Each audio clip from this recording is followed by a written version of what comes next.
ചോദിച്ചപ്പോ തങ്ങള് പറഞ്ഞു, ഒന്ന് അൽആഖുലി വാലിദൈഹി, മാതാപിതാക്കളെ വെറുപ്പിക്കുന്നവനാണ് അവൻ സ്വർഗത്തിൽ പോകൂല എന്ന് പറഞ്ഞാല് ശിക്ഷയുണ്ടെങ്കിൽ ആ ശിക്ഷ നരകത്തിൽ വെച്ച് അനുഭവിച്ചതിന് ശേഷമേ സ്വർഗത്തിൽ പോകൂ. അല്ലെങ്കിൽ ഈ ചെയ്ത കാര്യം അവന്റെ വിശ്വാസത്തെ കളയുന്ന രൂപത്തിലായിട്ടുണ്ടെങ്കിൽ കാലകാലം അവൻ നരകത്തിലാണ്. അള്ളാഹു നമ്മളെ കാത്തുരക്ഷിക്കട്ടെ. ആ ചെയ്ത വൻകുറ്റം ഹലാലാകുന്ന പരുവത്തിലാണ് അവൻ ചെയ്തത്. ഈ വാപ്പാനും ഉമ്മാനും വെറുപ്പിച്ചുകൊണ്ടൊന്നും ഞാൻ നരകത്ത് പോകൂല. ഇറ്റങ്ങളൊക്കെ എന്നോ വെറുപ്പിക്കേണ്ടതാണ്, എന്നോ അടിക്കേണ്ടതാണ്, എന്നോ കൊല്ലേണ്ടതാണ്. ആ തരത്തിലുള്ള വിശ്വാസപ്രകാരം, ആ തരത്തിലുള്ള ആശയപ്രകാരം, മൂർച്ചപ്രകാരമാണ് അവൻ ചെയ്തതെങ്കിൽ അല്ലാഹു ഹറാമാക്കിയത് ഹലാലാക്കിയിട്ടല്ലേ ചെയ്തത്. ആ നിലക്ക് നോക്കുമ്പോ അവന്റെ ഈമാന് പറന്നുപോയി. അങ്ങനെയെങ്കിൽ അവൻ തീരെ സ്വർഗത്തിലെത്തൂല, കാലകാലം നരകത്തിലാണ്. അതേ സമയത്തൊരു കുറ്റകൃത്യം എന്ന നിലക്കാണ് അവനിൽ നിന്നുണ്ടായത്. വേറൊരു വകുപ്പ് കൊണ്ടും അത് പൊറുക്കപ്പെട്ടു പോയിട്ടില്ല.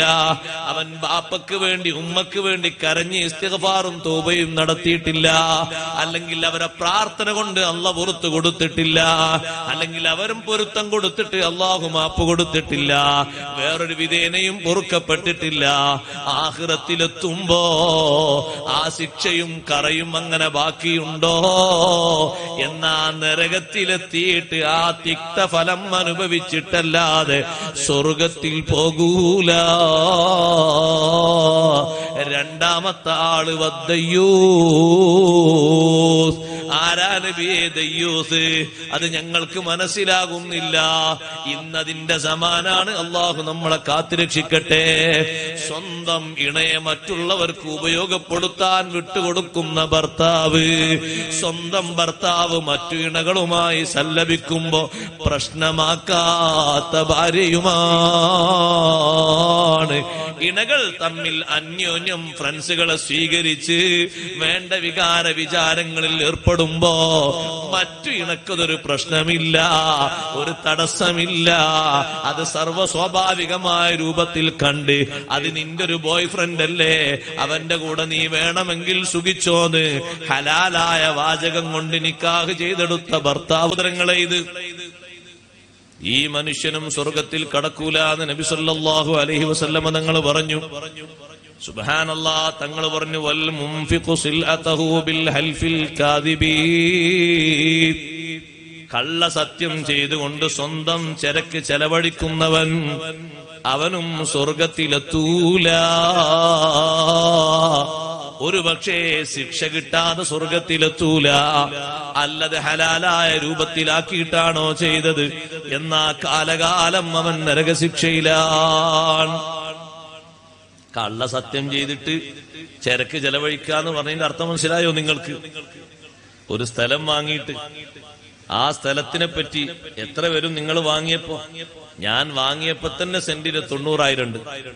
സത്യത്തില് നോണേ, അയാൾ വാങ്ങിയ 90,000-നല്ല 60,000-നാണ്. 60,000 എന്ന് പറഞ്ഞാൽ മതി.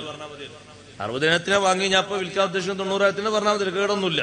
ഇതിന് കേട് 2-3 കൊല്ലം ഞാനതിലിങ്ങനെ പരിപാലിച്ചു. എന്റെ കയ്യിൽ ഒന്നും ഇപ്പോഴൊക്കെ സ്ഥലത്തിന് വില കൂടിയോണ്ട് ഞാനും ആ വിലക്ക വെക്കണമെന്ന് വെച്ചാൽ മതി.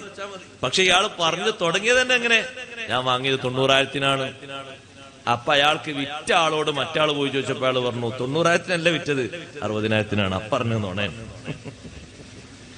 അപ്പൊ 90,000-നാണ് വാങ്ങിയത് പറയുമ്പോഴേ പിന്നെ 1,10,000 എന്ന് പറയാൻ കഴിയുള്ളൂ. പുറത്ത് 20 കൂട്ടണ്ടേ? അങ്ങനെ വിൽപ്പന നടത്തണ്ട, അതിൽ വർക്കത്തുണ്ടാവൂല. നമ്മള് നേർക്കേറെ ലാഭം വാങ്ങിയാൽ മതിയല്ലോ, വർക്കത്തോ കിട്ടും. നമ്മൾ വാങ്ങിയ വില പറയും, ഞാൻ വാങ്ങിയത് 60,000-നാണ്, മറ്റാളൊക്കെ എന്നാ വാങ്ങി, നിങ്ങൾ വിളിച്ചു ചോദിച്ചോളൂ. അപ്പൊ അയാളോട് മറ്റാൾ പോയി ചോദിച്ചു, നിങ്ങൾ 60,000-നാ വിറ്റു. ഇപ്പൊ എത്രക്കാ വിൽക്കാൻ ഉദ്ദേശിക്കുന്നത്? ഇപ്പൊ ഒരു 80,000 കിട്ടണം. കാരണം ഇവിടെ പരിസരങ്ങളിലൊക്കെ ആ വിലക്കാണ് വിൽക്കുന്നത്. അപ്പൊ ഞാനൊരു 80,000-ന് കൊടുക്കാനാണ് ഉദ്ദേശിക്കുന്നത്. നിങ്ങൾ സൗകര്യം ഉണ്ടെങ്കിൽ വാങ്ങിക്കോട്ടെ. ഇതെറ്റൊന്നുമില്ല. എല്ലാ സമയത്തും ഒരേ വില ഒന്നും ആവൂലല്ലോ. നമ്മള് പഴയ കാലത്ത് ബസ്സിന് കൊടുത്ത ടിക്കറ്റ് ഇപ്പോഴത്തെ ടിക്കറ്റൊക്കെ മാറ്റല്ലേ, അതുകൊണ്ട് വിലക്കെ മാറ്റം വരും. അതിന് കേടൊന്നുമില്ല. പക്ഷേ അതിലൊരു കളവ് വരാൻ പാടില്ല, ഒരു ചതിപ്രയോഗം വരാൻ പാടില്ല. പിന്നെ എന്റെ സ്വത്താണ് എന്ന് പറഞ്ഞ് ഞാൻ വിൽക്കുന്നത് എന്റേതാകണം.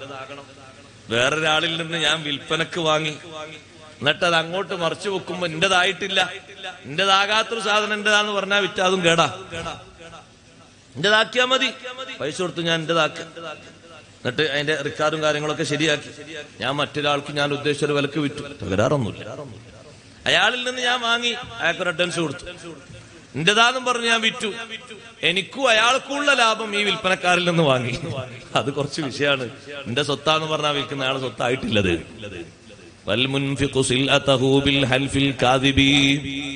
അഷ്റഫുൽ ഖൽഖ് സ്വല്ലല്ലാഹു അലൈഹി വസല്ലം നിങ്ങൾ എണ്ണി പറഞ്ഞ് പഠിപ്പിച്ചതിൽ നമ്മൾ അതിൽ നിന്ന് മാറാനാണ് സഹോദരങ്ങളെ ആ വിഷയങ്ങളൊക്കെ തങ്ങൾ ഓർമ്മപ്പെടുത്തിയത്.